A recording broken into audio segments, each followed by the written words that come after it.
Bonjour à tous et bienvenue dans cette nouvelle vidéo. Donc aujourd'hui, comme vous l'avez vu dans le titre, du coup j'avais envie de vous parler de ma passion pour Harry Potter, comment je suis devenue fan, comment ma passion a évolué au fil des années, parce que ça fait très longtemps que je suis fan depuis que j'ai 7 ans. En fait, depuis la sortie du premier Harry Potter, je vais vous expliquer tout ça juste après. Mais du coup, juste avant, je voulais vous parler d'un petit truc. Donc c'est du fan-film Harry Potter, The House of Gaunt, que vous avez peut-être déjà entendu parler, parce que ça a été pas mal relayé sur les réseaux sociaux.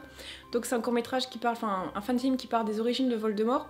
Et donc le réalisateur Joris m'a contacté il y a quelques temps pour me demander si je pouvais parler de la campagne Ulule qui se termine très bientôt, qui se termine samedi à l'heure où sort cette vidéo.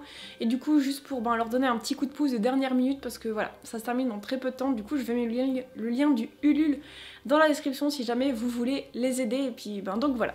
Donc revenons-en au sujet principal, donc comment je suis devenue fan de Harry Potter et du coup l'évolution de ma passion.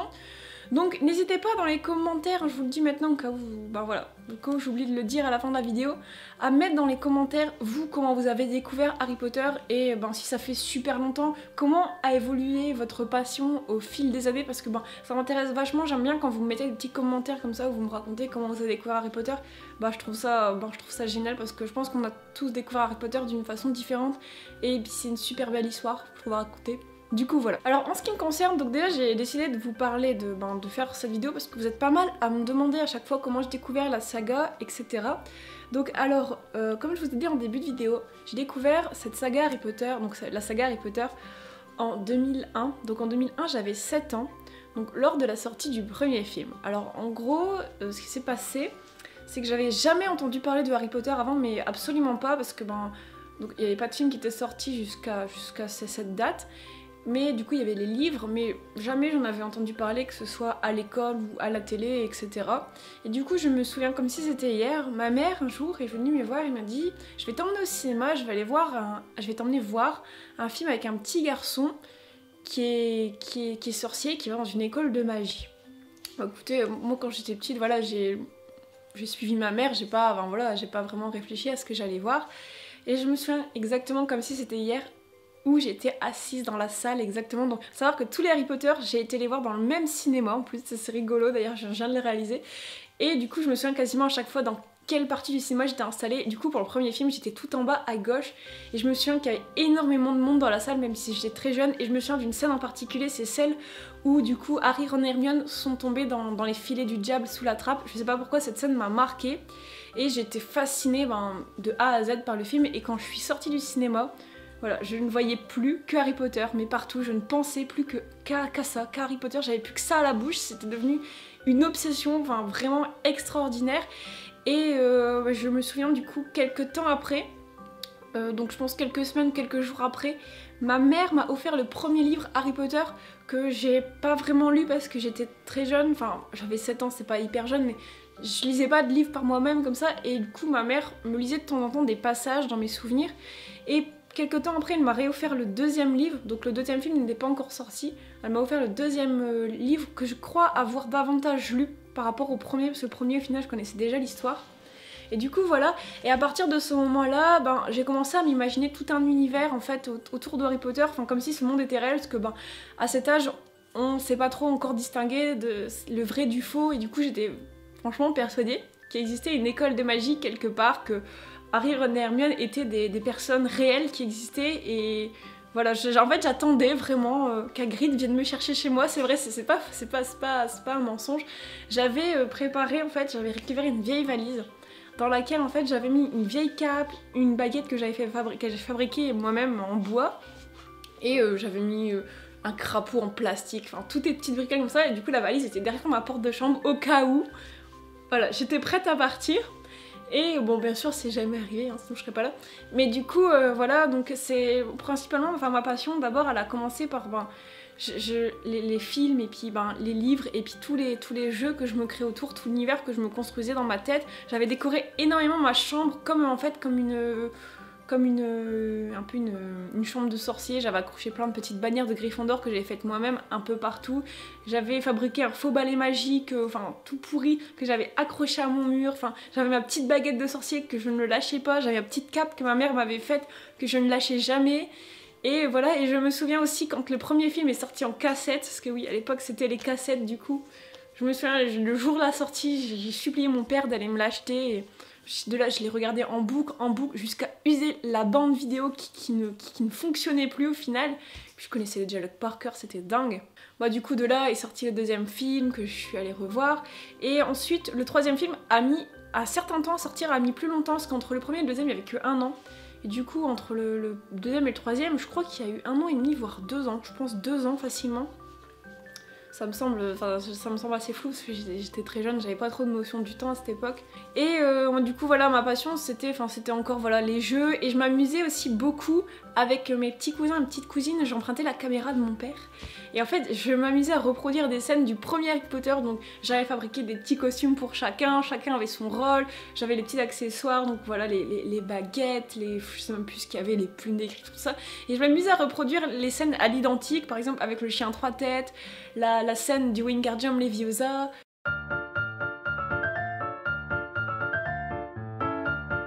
Action! Oh allez Harry, c'est un jeu génial, le plus beau du monde, et tu seras un très grand joueur. Mais je n'ai jamais joué au Quidditch. Si je me rends ridicule, t'imagines? Non, tu te rendras pas ridicule, tu vas dans le sang. Et je passais, mais je me souviens, des dimanches entiers à faire ça avec eux. Peut-être qu'ils regarderont cette vidéo, parce que je sais que certains d'entre eux, des fois, regardent mes vidéos. Et putain, c'était tellement des bons souvenirs que des fois, je regarde ces cassettes et je me dis, ah là là, c'était tellement à la belle époque. Et après, voilà, donc le troisième film est sorti, j'étais toujours aussi fan. Donc, là, j'ai commencé vraiment à lire les livres. Je me souviens, à partir du troisième, vraiment très très fort. Et je me souviens avoir été déçue au troisième film que toute l'histoire avec l'éclair de feu n'avait pas été très développée, et je sais pas pourquoi j'avais beaucoup d'attentes par rapport à cet élément dans l'histoire, et voilà, j'avais été super déçue. Mais du coup voilà, je m'égare un petit peu, mais c'était des petites anecdotes comme ça que j'avais envie de vous raconter parce que je trouve ça rigolo. Donc après est sorti le quatrième film, donc j'étais au collège, et je me souviens, c'est une époque où j'ai commencé un tout petit peu à délaisser Harry Potter, parce que voilà, je pense comme tout le monde au collège, on a des centres d'intérêt différents qui commencent à se développer et tout ça. Mais voilà, j'avais toujours, voilà, j'étais toujours fan de Harry Potter, mais plus autant qu'avant. Enfin, voilà, j'étais pas à décompter à combien de jours il restait entre la sortie du film, tout ça, mais à chaque sortie de film, j'allais le voir quasiment le jour de sa sortie, tout ça. Jusqu'au 6e film, voilà, ma passion s'est un tout petit peu estompée, même si voilà, j'étais toujours dans l'attente. J'achetais à chaque fois des petits produits dérivés, etc. Et c'est surtout à partir de la sortie du 6e film que Harry Potter est redevenu vraiment une très grosse passion pour moi. Donc j'étais, je crois, au lycée à cette époque, je crois que je venais de rentrer en seconde à l'époque de la sortie du 6e Harry Potter, ouais, ça devait être quelque chose comme ça. Et du coup à ce moment-là, j'ai commencé tout doucement à collectionner les objets. Donc sachant que j'avais déjà beaucoup d'objets tels que des jouets, des vêtements, enfin tout ce qui était de la première génération de Harry Potter, pour ceux du coup qui ont vu mes vidéos un peu sur les jouets, tout ça, vous savez de quoi je parle. Et du coup c'est vraiment à partir du 6e que j'ai commencé à collectionner, je pense j'ai dû avoir la baguette d'Hermione, l'écharpe de Gryffondor, quelques petites choses comme ça, le retourneur de temps. Et voilà, tout doucement, j'ai commencé à me créer une collection. Et également, j'ai commencé à me créer des blogs sur Harry Potter. Donc ça, je pense que je vous ferai une vidéo sur ça, parce que j'ai retrouvé mes anciens blogs Harry Potter, et j'en ai 3 ou 4. Donc je pense qu'il y aurait moitié à faire une vidéo là-dessus. Mais du coup, voilà, j'ai commencé à créer des blogs sur Harry Potter, où je partageais ma passion, où je partageais mes objets de collection, mes goûts, mes attentes par rapport au film, tout ça. Et aussi je me faisais j'avais fait un blog de création où je vendais mes petites créations. Je faisais également, j'avais fait des fanfictions. Oui, des fanfictions sur Harry Potter, essentiellement sur Ron et Hermione. J'adorais Ron et Hermione, et j'attendais qu'une chose, c'est qu'ils soient enfin ensemble.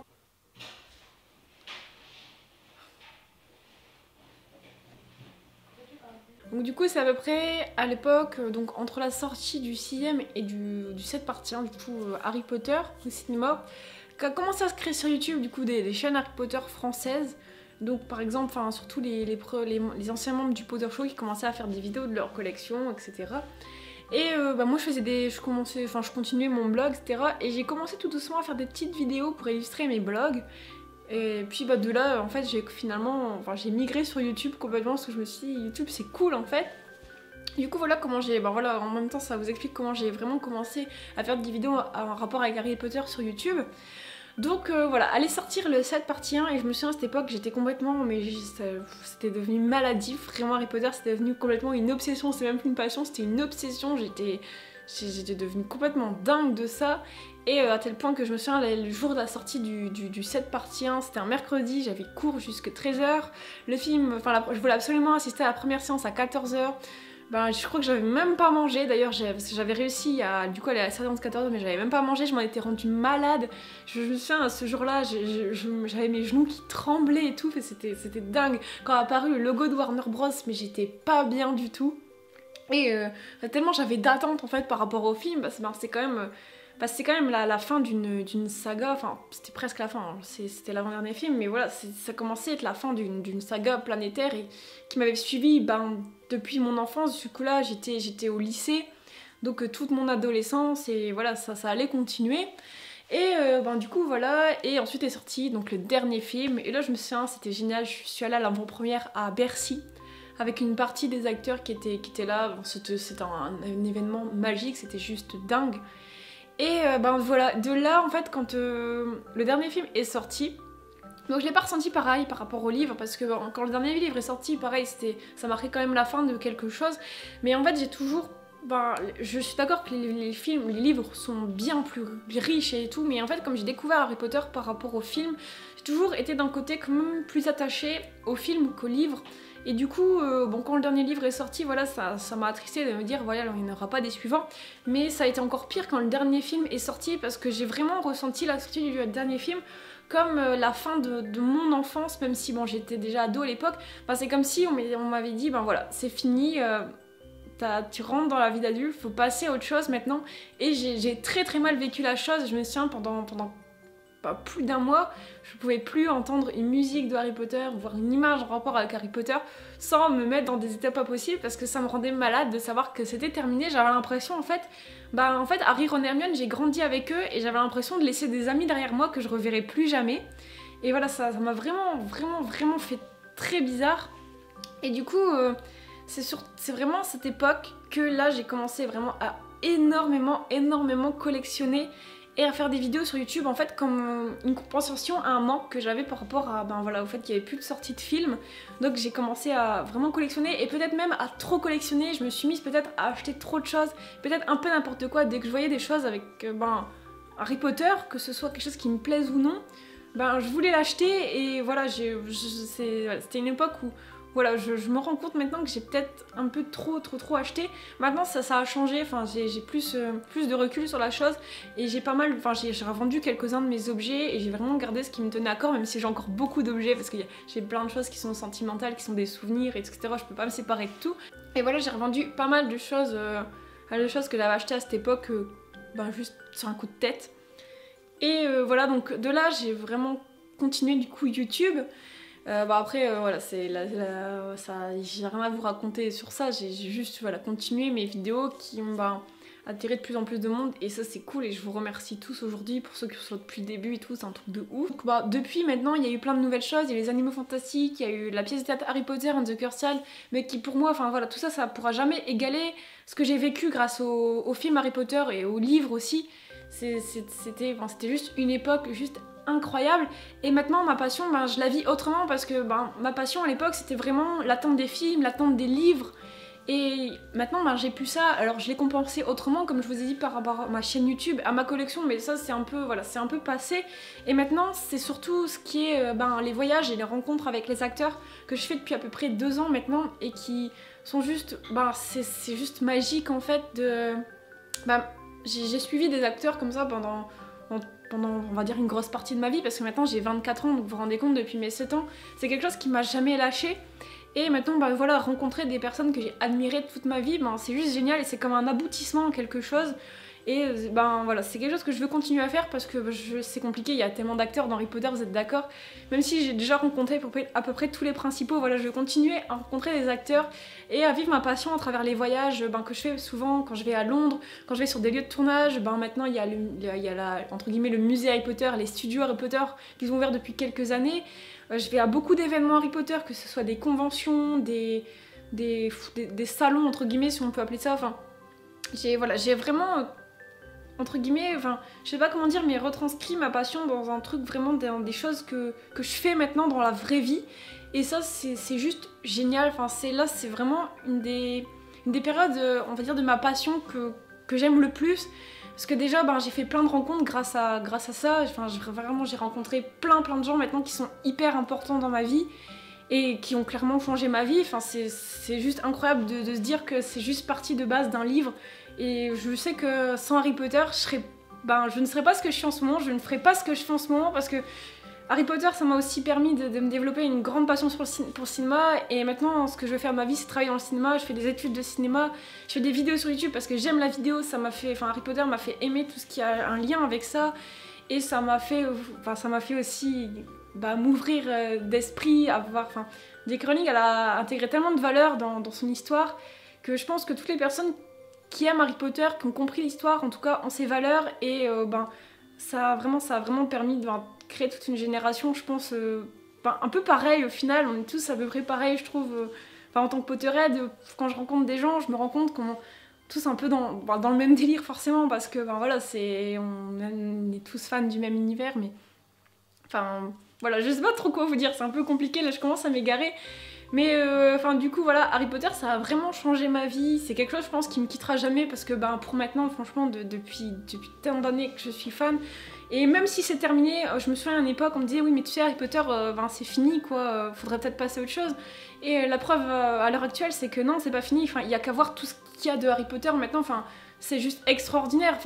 Vous allez par exemple dans un magasin, vous allez trouver des choses Harry Potter, des vêtements, des objets dérivés, tout. Il y a tout Harry Potter, il y a plein d'événements Harry Potter maintenant qui sont créés partout, tout le temps, que ce soit en Angleterre et même en France maintenant, c'est de plus en plus populaire. Il y a la pièce de théâtre qui est sortie, il y a la saga des Animaux Fantastiques qui continue et qui va continuer à étendre l'univers de J.K. Rowling. Pour moi c'est quelque chose qui, à mon avis, ne me quittera jamais, même si un jour il n'y a plus rien qui sort en rapport avec Harry Potter. C'est quelque chose qui est ancré en moi et voilà, qui restera à jamais en moi. Et je pense que voilà. Je pense que c'est ce matin, je vais conclure la vidéo. Je pense que c'est le bon moment. Je pense que j'ai assez parlé. Et du coup, je vous invite, vous aussi, comme je vous ai dit en début de vidéo, à me raconter votre histoire avec Harry Potter. Quand vous êtes devenu fan, comment vous vivez votre passion actuellement, comment elle a pu évoluer au fil des années. Et, ce que ça vous a apporté aussi, pourquoi pas. Et donc voilà, j'espère qu'elle vous aura plu, ça m'a fait hyper plaisir de vous faire cette vidéo, c'était une façon un peu de me confier. Puis voilà, ça faisait un moment que je voulais vous la faire. Donc voilà, moi je vous dis à très bientôt.